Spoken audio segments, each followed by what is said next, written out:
Hi hello friends, എല്ലാ കൂട്ടുകാർക്കും നമ്മുടെ ഇന്നത്തെ അടിപൊളി എപ്പിസോഡിലേക്ക് തന്നെ സ്വാഗതം കേട്ടോ. അങ്ങനെ സരിയു കിരണിനെ വിളിപ്പിച്ചിരിക്കുകയാണെന്ന് കാണണമെന്ന് പറഞ്ഞപ്പോൾ കിരൺ അങ്ങനെ സരിയുവിൻ്റെ അടുത്തേക്ക് പോകുന്നു കേട്ടോ.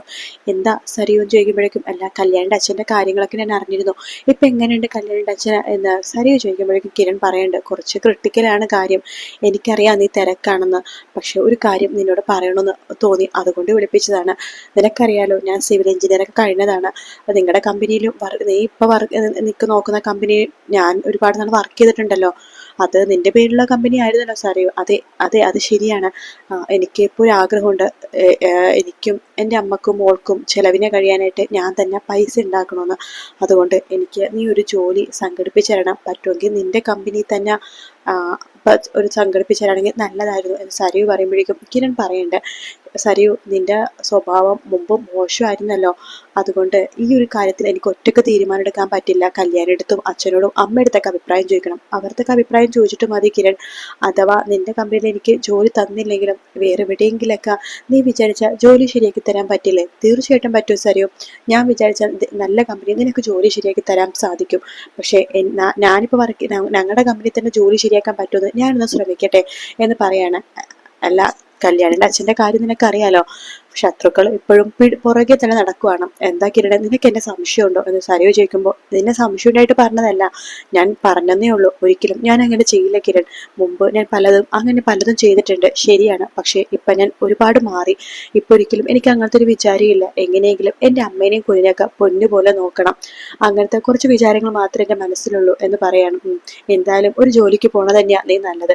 വീട്ടിലൊരു ഒറ്റയ്ക്കിരിക്കുമ്പോൾ പലതും ആലോചിച്ച് കൂട്ടും, അതിനേക്കാൾ നല്ലത് ഒരു ജോലി ചെയ്യണത് തന്നെയാ. ഒരു കാര്യം ചെയ്യാം, എനിക്ക് എന്തായാലും അഭിപ്രായത്തിൽ വ്യത്യാസമൊന്നുമില്ല, നീ ജോലിക്ക് വരുന്നതിൽ ഞങ്ങളുടെ കമ്പനി തന്നെ ജോലിക്ക് വരുന്നതിൽ എനിക്കൊരു കുഴപ്പമില്ല. പക്ഷേ ഒറ്റക്ക് തീരുമാനം എടുക്കാൻ പറ്റില്ലല്ലോ സരിയു, ഞാൻ അച്ഛനോടും അമ്മയടുത്തൊക്കെ അഭിപ്രായം ചോദിച്ചിട്ട് ഞാൻ നിന്നെ വിളിക്കാം, ഓക്കെ? അഥവാ അവർ സമ്മതിച്ചില്ലെങ്കിൽ പോലും ഞാൻ നിനക്കൊരു ജോലി റെഡിയാക്കി തരും. ശരി കിരൺ എന്ന് പറയാണ് സരിയു. അല്ല കല്യാണിന്റെ അച്ഛന വേറെ, ഞാൻ പറഞ്ഞല്ലോ കുഴപ്പമുണ്ട് കുറച്ച്. നിന്നെ വീട്ടിൽ കൊണ്ടാക്കണോ? നീ ഓട്ടോ വിളിച്ചിട്ടാണോ വന്നത്? അതെ, നീ കൊണ്ടാക്കുമെന്ന് വേണ്ടെങ്കിൽ ഞാൻ പോയിക്കോളാം, നീ ഹോസ്പിറ്റലിൽ നിൽക്കേണ്ട സമയമല്ലേ, നീ ഹോസ്പിറ്റലിലേക്ക് പോയിക്കോ എന്ന് സരിയു പറയാണ്. അങ്ങനെ കിരൺ അവിടെ നേരെ പോകുന്നത് ചന്ദ്രസേനന്റെ അടുത്തേക്കാട്ടോ. ചന്ദ്രസേനോട് ഈ കാര്യങ്ങളൊക്കെ പറയുന്നുണ്ട്. അപ്പൊ ചന്ദ്രസേന പറയുന്നുണ്ട്, കിരണെ നമുക്ക് സരയൂരും അതുപോലെ തന്നെ ചെലവിനുള്ള പൈസയും ചെലവിന് അരിയും സാധനങ്ങളൊക്കെ നമുക്ക് എത്തിക്കാം. അവൾക്ക് ജോലിക്ക് പോകേണ്ട ആവശ്യമുണ്ടോ എന്ന് ചോദിക്കുമ്പോൾ, അച്ഛാ അവൾ പറയണ നല്ലൊരു കാര്യമല്ലേ, വീട്ടിലിരിക്കണേക്കാളും നല്ലതല്ലേ ജോലിക്ക് പോണത്, അതും അവളെ പോലെ പഠിച്ചൊരു പെൺകുട്ടി വീട്ടിലിരിക്കുന്നത് വെറുതെ എന്തിനാ വെച്ചാ? പിന്നെ വീട്ടിലിരിക്കുമ്പോൾ അവൾക്ക് പല പ്രശ്നങ്ങളും തോന്നും, അറിയാലോ അവൾക്ക് മാനസിക നില തെറ്റിയതാണ്. പലതും ചിന്തിച്ചു കൂട്ടി അവൾ ഇനിയും പഴയ സ്വഭാവത്തിലേക്ക് ആവാതിരിക്കണേ നല്ലത്. അവൾക്ക് ഇപ്പൊ നല്ലൊരു മാറ്റം ഉണ്ടച്ചാ, അവളുടെ മാറ്റം വിശ്വസിക്കാമോ മോനെ? അല്ല ഇതിനു മുമ്പ് അവളും അവളുടെ അമ്മയും അച്ഛനൊക്കെ ഒരുപാട് മാറിയതാണ്. രണ്ട് അവസരം മുതലെടുത്ത് അവര് നിങ്ങൾ ഉപദ്രവിക്കാനാണ് നോക്കിയത്, ശരിയാച്ചാ, പക്ഷെ അവളുടെ മാറ്റത്തിൽ ഇപ്പൊ നല്ല വ്യത്യാസം എനിക്ക് അനുഭവപ്പെടുന്നുണ്ട്. അവളെ ഞാൻ ഇന്നും നേരം കാണാൻ തുടങ്ങിയതല്ലോ അച്ഛാ, ഞാൻ ജനിച്ചപ്പോൾ മുതലേ അവളെ കാണുന്നതല്ലേ. അതൊക്കെ ശരി തന്നെയാ, എനിക്ക് അഭിപ്രായത്തിൽ വ്യത്യാസമൊന്നുമില്ല മോനെ, അവന് വേണമെങ്കിൽ ജോലി കൊടുക്കണതിന് എനിക്കൊരു കുഴപ്പമില്ല. ഒരു കണക്കിന് അവൾക്ക് ശരിക്കും അവിടെ ഷെയർ കിട്ടേണ്ട പ്രോപ്പർട്ടിയാണ്, അവളുടെ കയ്യിരിപ്പ് കാരണമല്ലേ ആ കമ്പനി തന്നെ കൈവിട്ടു പോയത്. അതും നീ പറഞ്ഞ ശരിയാണ്. എന്തായാലും ഞാൻ ഈ കാര്യം രൂപയെടുത്ത് പറയാം, അയാൾ സമ്മതിച്ചില്ലെങ്കിലും ഞാൻ പറഞ്ഞ് സമ്മതിപ്പിച്ചോളാം, അതിന് കുഴപ്പമൊന്നുമില്ല. നീ കല്യാണി മോളത്തെ കാര്യം ചോദിക്കുക എന്ന് ചന്ദ്രസേനൻ പറയുമ്പോൾ, കല്യാണിക്കും എന്റെ അഭിപ്രായം തന്നെയായിരിക്കും, എങ്കിലും കല്യാണിടത്തും ചോദിക്കാം എന്ന് പറയാണ്. ശരി എന്ന് പറയുന്നുണ്ട്. അല്ല പ്രകാശിന്റെ കാര്യം എങ്ങനെയായി മോനെ എന്ന് ചന്ദ്രസേനൻ ചോദിക്കുമ്പോൾ, അച്ഛ ഡോക്ടർമാര് 50% പോയിട്ട് 1% പോലും ചാൻസ് പറയുന്നില്ല, അറിയിക്കേണ്ടവരെയൊക്കെ അറിയിച്ചോളെന്നൊക്കെയാ ഡോക്ടർ പറഞ്ഞത്.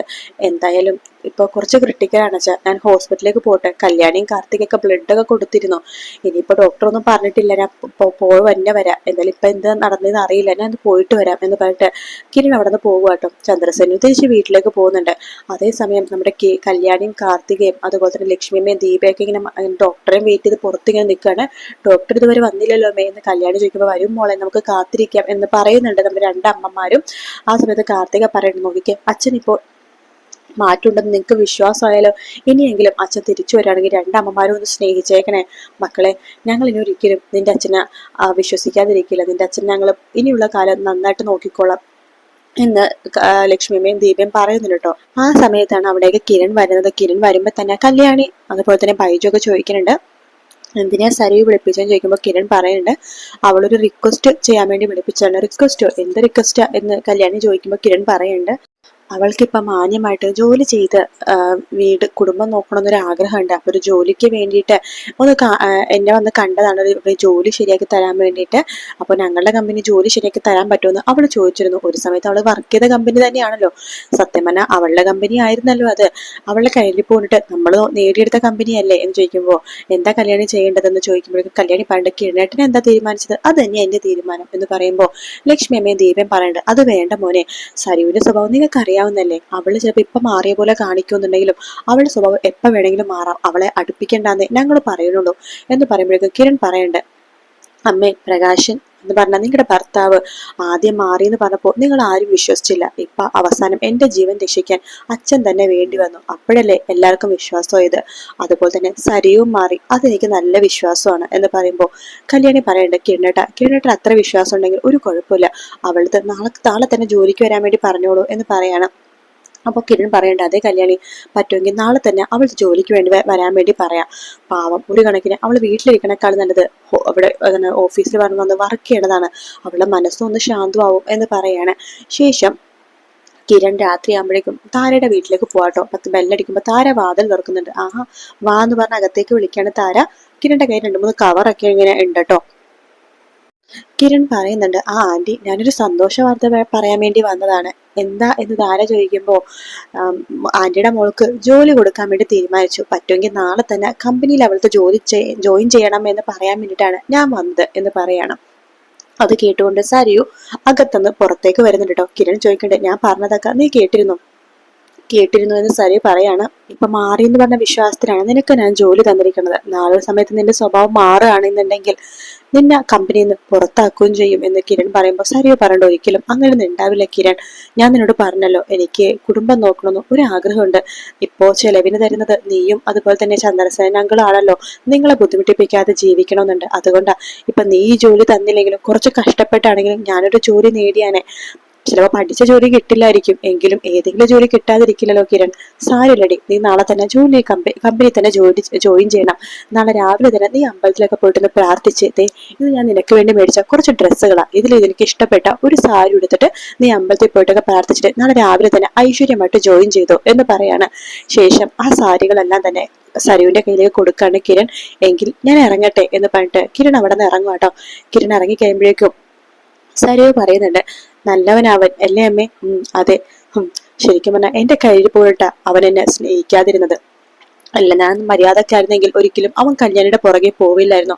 എന്ത് പറയാനാ, വളർത്തുദോഷം. എന്റെ അമ്മയും അച്ഛനും എന്നെ ഒരു വാശിക്കാരിയായിട്ടാണ് വളർത്തിയത്, അതുകൊണ്ടാ ഞാൻ ഇങ്ങനെ ആയത്. പിന്നെ രൂപാന്റി കിരണിനെയും അതുപോലെ തന്നെ സോണിനെയും തെറ്റ് കാണുമ്പോൾ വഴക്ക് പറയായിരുന്നു. ഞാൻ തെറ്റ് ചെയ്താലും വഴക്ക് പറയില്ല, സ്നേഹിച്ചുകൊണ്ടിരിക്കും, അതിന്റെയൊക്കെ കുഴപ്പമോ എനിക്ക് എന്നൊക്കെ പറയാട്ടോ. ശേഷം ആ സാരികളൊക്കെ നോക്കാണ് സരിയു. കണ്ടില്ലേ അമ്മേ, എനിക്ക് ഇഷ്ടപ്പെട്ട സാരി അവരെടുത്തിരിക്കുന്നത്, എനിക്ക് ഇഷ്ടപ്പെട്ട കളറാ ഈ സാരികളൊക്കെ. മുമ്പില്ലേ അമ്മേ, കല്യാണത്തിന് മുമ്പ് എവിടെയെങ്കിലും ഡ്രസ്സ് മേടിക്കാൻ പോകുമ്പോൾ ഞാൻ അവനെയും കൊണ്ടാ പോവാറ്. അവൻ സെലക്ട് ചെയ്ത ഡ്രസ്സൊക്കെ എനിക്ക് ഭയങ്കര ഇഷ്ടം, അതൊക്കെ എനിക്ക് നല്ല ചേർച്ചയായിരിക്കും എന്ന് പറയണം. അതൊക്കെ കേട്ട് താരങ്ങനെ ചിരിച്ചുകൊണ്ടിരിക്കുക കേട്ടോ. നാളെ ഇതിൽ ഏത് സാരിയാണ് ഉടുക്കേണ്ടത്, മോൾക്ക് ഇഷ്ടപ്പെട്ടത് എടുത്തു എന്ന് താര പറയുമ്പോൾ ഇത് കൊള്ളാലേ എന്ന് പറഞ്ഞിട്ട് അതിലൊരു സാരി ഇങ്ങനെ വെച്ച് നോക്കുന്നുണ്ട്. എന്നിട്ട് ഇത് തന്നെ നാളെ എടുത്തിട്ട് പോകാം എന്ന് പറയാണ്. അങ്ങനെ രാവിലെ ആകുമ്പോൾ തന്നെ സരിയോ അമ്പലത്തിലൊക്കെ പോയിട്ട് ആ സാരിയൊക്കെ ചുറ്റുവാട്ടോ. അമ്മ എങ്ങനെയുണ്ട് ഈ സാരി, കൊള്ളാവോ? സൂപ്പർ ആയിട്ടുണ്ട്. കിരൺ സെലക്ട് ചെയ്ത സാരിയല്ലേ, നന്നായിട്ടുണ്ടാവും. പക്ഷെ സാരി എടുക്കുമ്പോൾ നല്ല പ്രായം തോന്നുന്നുണ്ട് അമ്മ എനിക്കല്ലേ. സാരി എടുത്താൽ എല്ലാവർക്കും പ്രായം തോന്നും അല്ലേ അമ്മ എന്ന് സരിയെ ചോദിക്കുമ്പോഴേക്കും താര അതേ എന്ന് തലയാട്ടുന്നുണ്ട്. എങ്കിലും കുഴപ്പമില്ല, നല്ല സാരിയാ. അപ്പൊ ഞാൻ ഐശ്വര്യമായിട്ട് അവന്റെ കമ്പനിയിലെ ജോയിൻ ചെയ്യാൻ പോകാമേ. അമ്മയുടെ എല്ലാ അനുഗ്രഹവും വേണം. ഇനി ഞാൻ എന്റെ അമ്മേനെ പൊന്നുപോലെ നോക്കിക്കോളാം, മാന്യമായിട്ട് ജോലി ചെയ്ത് ശമ്പളം മേടിച്ച് ഞാൻ എന്റെ അമ്മേനെ നോക്കും എന്നൊക്കെ പറഞ്ഞ് സരിയു സന്തോഷത്തോടു കൂടി തന്നെ ജോലിക്ക് പോകാൻ പോകുന്ന ഭാഗമാണ് എപ്പിസോഡിൽ കാണിക്കണേ കേട്ടോ. വീഡിയോ ഇഷ്ടപ്പെട്ടാൽ ലൈക്ക് ചെയ്യുക, സബ്സ്ക്രൈബ് ചെയ്യുക, കമന്റ് ചെയ്യുക. മറ്റൊരു വീഡിയോ കാണാം friends. Take care, bye bye.